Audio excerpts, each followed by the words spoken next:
Les activités du Centre d'expérimentation et de développement en forêt boréale, le CEDFOB, sont réparties dans plusieurs bâtiments. Le cœur du CCTT se trouve au cégep de Baie-Comeau.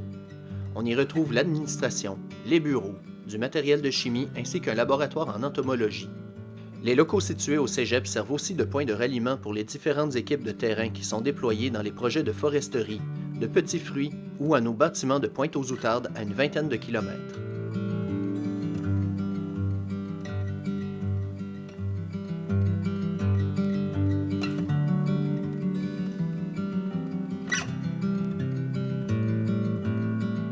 Le laboratoire d'entomologie, concentré dans une salle du cégep, comporte l'essentiel pour l'étude des insectes pollinisateurs, une collection d'insectes, le matériel d'élevage, un binoculaire muni d'un écran numérique, une planche lumineuse et bientôt un incubateur. Les installations de chimie du CEDFOB sont davantage dispersées à travers le cégep, qui notamment met parfois à notre disposition les laboratoires destinés aux cours.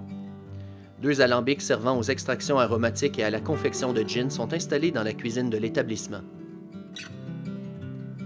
Afin de combler le manque d'espace au cégep, le CEDFOB loue les locaux d'un partenaire à Pointe-aux-Outardes, le Consortium de recherche sur la pomme de terre du Québec, CRPTQ, auparavant le Centre de recherche Les Buissons.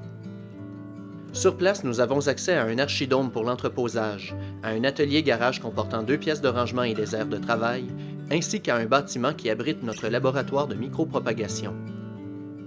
C'est dans l'atelier-garage que se trouve la majorité du matériel utilisé par le CEDFOB. L'extracteur au CO2 en phase supercritique, servant à l'extraction des huiles essentielles, y partage l'espace avec les activités d'extraction de miel et l'atelier de menuiserie.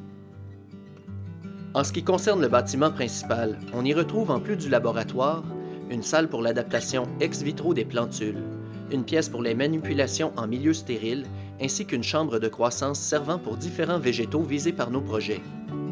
Étant donné l'actuelle croissance de ce secteur de recherche, l'exiguïté et la désuétude des lieux nous obligeront toutefois à trouver rapidement de nouveaux locaux.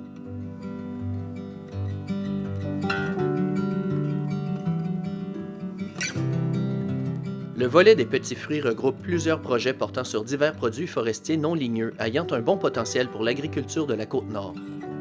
Ces cultures demeurent sous-exploitées en raison d'un manque de connaissances agronomiques permettant une production commerciale.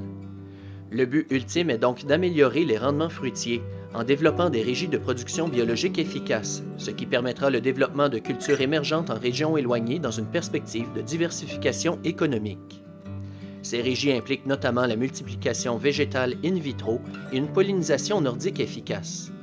Elles appliqueront le principe d'économie circulaire en utilisant comme intrant les sous-produits d'entreprises régionales, afin de tirer parti d'une synergie entre les différents secteurs d'activité économique de la Côte-Nord. Un des axes centraux des projets touchant les petits fruits est le laboratoire de micropropagation.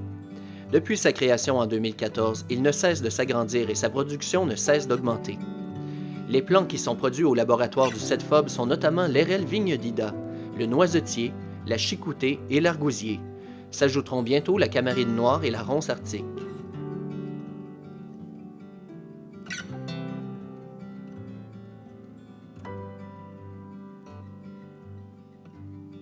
Le laboratoire reproduit rapidement et à moindre coût les espèces visées et permet de sélectionner les spécimens ayant des qualités intéressantes pour la culture.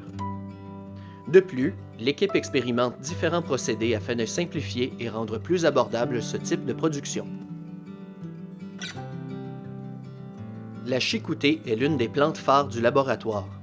C'est avec cette espèce qu'est né le volet des petits fruits du CEDFOB en 2014. Grâce à des génotypes de chicoutée sélectionnés pour leur potentiel, l'équipe a expérimenté différents moyens afin de multiplier ce petit fruit en in vitro, en partant de la gélose nourricière et du type de contenant utilisé, jusqu'à la méthode de coupe sous la hotte à flux laminaire et la sortie pour adaptation ex vitro. Tout a été pensé afin de pouvoir produire en grande quantité, à faible coût et dans un temps très limité. Les essais ont permis de simplifier les différentes phases de manipulation de la chicoutée. Les résultats obtenus dans le cadre de ce projet en ce qui concerne les phases d'acclimatation et de développement racinaire ont permis d'optimiser la production commerciale de la chicoutée et rendre celle-ci accessible aux entreprises agricoles de la Basse-Côte-Nord. L'érel vigne d'Ida a été introduite officiellement en 2019 dans le laboratoire de Pointe-aux-Outardes, mais les tentatives ont commencé en 2018. Les génotypes multipliés ont été spécialement sélectionnés pour leur potentiel agricole en fonction d'un port dressé, d'un grand nombre de fleurs par tige, d'un grand nombre de tiges et de fleurs et d'une grosseur de fruits exceptionnelle, et proviennent de sites naturels de la Côte-Nord. Les RL produites en laboratoire sont par la suite adaptées aux conditions extérieures, avant d'être plantées dans divers champs ou dispositifs expérimentaux où se poursuivent les recherches. La production de noisetiers découle d'un partenariat avec Bioptère, situé au Bas-Saint-Laurent. Les méthodes plus traditionnelles de propagation, soit le marcottage et le greffage, sont lentes et coûteuses. Elles ne permettront pas de combler la demande grandissante pour des variétés développées pour l'Est du Canada. Le but du laboratoire est donc de développer des méthodologies de micropropagation qui permettront à l'entreprise de produire à grande échelle les variétés les plus prometteuses pour le marché québécois. Le CETFOB aménage plusieurs champs ou dispositifs expérimentaux situés en Haute, Moyenne et Basse-Côte-Nord. À titre d'exemple, le CETFOB a aménagé plusieurs sites expérimentaux pour la recherche sur l'RL vigne d'Ida. Certains sont des champs de culture, alors qu'en d'autres lieux, les plants naturellement présents sont favorisés afin d'accroître la croissance de biomasse et la productivité fruitière. On y fait l'essai de différents traitements du sol et de diverses méthodes de fertilisation, telles que l'application d'hydrolysat de poissons, de fumier de poule et de compost marin selon des combinaisons et des concentrations diverses. Des traitements de contrôle des adventices sont également expérimentés. Afin d'être efficaces, les productions de petits fruits nordiques ont besoin de pollinisateurs et d'une bonne pollinisation, sans quoi les fruits ne sont pas de belle qualité ou sont inexistants. Le volet pollinisation du CETFOB vise à découvrir et expérimenter diverses techniques de pollinisation à l'aide des abeilles domestiques, d'abeilles indigènes telles Osmia tersula et d'autres insectes pollinisateurs indigènes.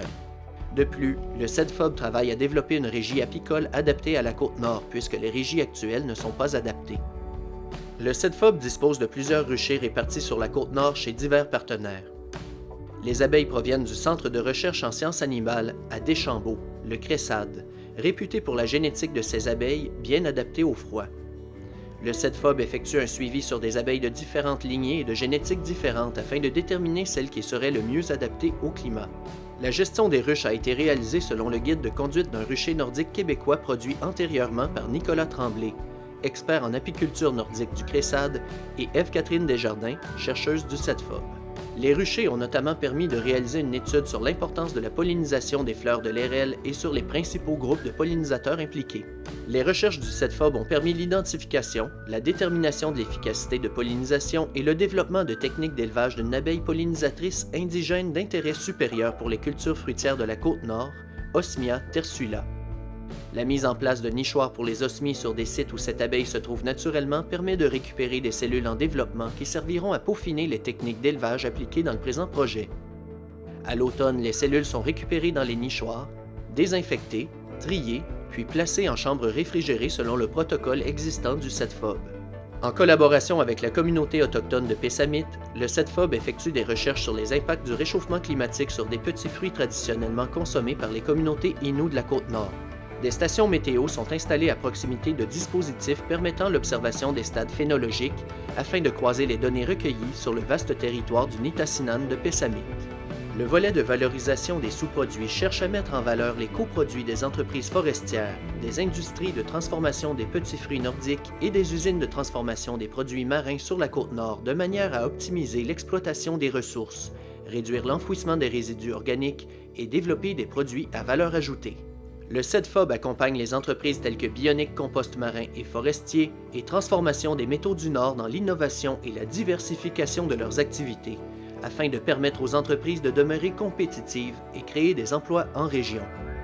L'entreprise Transformation des métaux du Nord veut développer de nouvelles formulations de compost à base de résidus de bois commercial et de résidus organiques générés dans la MRC de Manicouagan, afin d'arriver à un produit de qualité qui pourra ensuite être utilisé dans la production de petits fruits nordiques. Ce type de valorisation des résidus de construction, rénovation et démolition, CRD, est fortement encouragé par la politique québécoise de gestion des matières résiduelles pour contribuer à l'atteinte des objectifs du plan d'action sur les changements climatiques. Pour la PME, la valorisation des résidus de bois issus de CRD est non seulement un enjeu environnemental, mais également une source d'opportunités de développement économique. Pour l'ensemble du secteur privé, Les résultats de cette étude constituent une étape nécessaire pour amorcer la transition vers une économie circulaire dans la valorisation des résidus organiques de la région.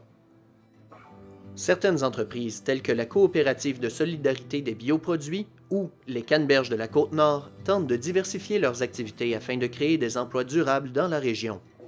Les entreprises souhaitent valoriser les coproduits, la pulpe, les pépins, les racines et les feuilles, issus de la transformation des petits fruits nordiques, généralement sous-utilisés, mais potentiellement à la source de nouveaux produits à valeur ajoutée. Cette valorisation passe par l'utilisation de divers procédés d'extraction végétale, notamment la distillation et l'extraction par fluide supercritique, afin de produire des substances d'intérêt pour les industries cosmétiques, nutraceutiques et pharmaceutiques. Certains produits obtenus après extraction sont analysés au laboratoire de chimie analytique du Cégep de Baie-Comeau. Le laboratoire est équipé d'un spectrophotomètre, d'un chromatographe liquide haute performance et d'autres équipements permettant d'analyser les constituants chimiques des produits étudiés. Les services d'expertise technique du CEDFOB en matière d'aménagement forestier, en collaboration avec la firme Ecom, ont été retenus par le Comité de développement durable de la ville de Baie-Comeau afin de superviser la mise en œuvre du plan d'aménagement du Sentier des Embruns, financé par le fonds Alcoa pour les collectivités durables. Le volet forestier regroupe à l'heure actuelle 4 principaux projets. Le CEDFOB travaille présentement sur un projet de caractérisation du régime d'écoulement de cours d'eau en milieu forestier, réalisé en collaboration avec les différentes industries du domaine forestier nord-côtier.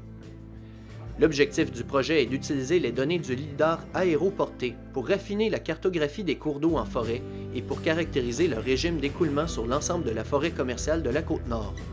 Le MFFP, le CERFO et l'Université Laval ont développé un algorithme de cartographie et de classification des cours d'eau. Cet algorithme présente des lacunes en ce qui concerne la présence de ponceaux. Afin d'améliorer le processus, des travaux de photo-interprétation et d'inventaire terrain sont réalisés par les étudiants et l'équipe de foresterie pour générer des secteurs d'entraînement de l'algorithme.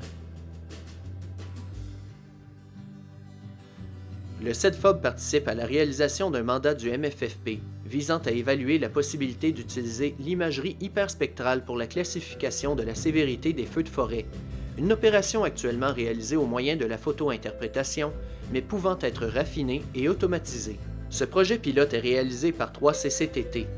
Quant au CEDFOB, il est responsable du travail de validation terrain. Depuis 2014, le CEDFOB travaille sur différents projets de mesure de la qualité de la fibre. À l'aide d'un appareil CMS et d'un spectromètre infrarouge par transformé de Fourier, le CEDFOB est notamment en mesure d'évaluer l'impact de la tordeuse de bourgeon de l'épinette sur la qualité du bois de la Côte-Nord. Ainsi, plusieurs inventaires ont été réalisés depuis les derniers 6 ans, allant de l'arbre en forêt jusqu'au panier de produits finaux, en passant par les opérations de récolte et par les usines de transformation. Simultanément avec le projet d'évaluation du taux de mortalité des peuplements affectés par le feu, le CEDFOB réalisera un projet de suivi de la qualité de la fibre après feu en forêt boréale. La qualité de la fibre sera ainsi corrélée aux classes de sévérité définies dans le projet. Les méthodes utilisées pour la mesure de la qualité de la fibre sont les mêmes que dans les autres projets, c'est-à-dire grâce aux instruments comme le CMS et le spectromètre infrarouge, ainsi qu'au suivi lors des différentes étapes de récolte et de transformation.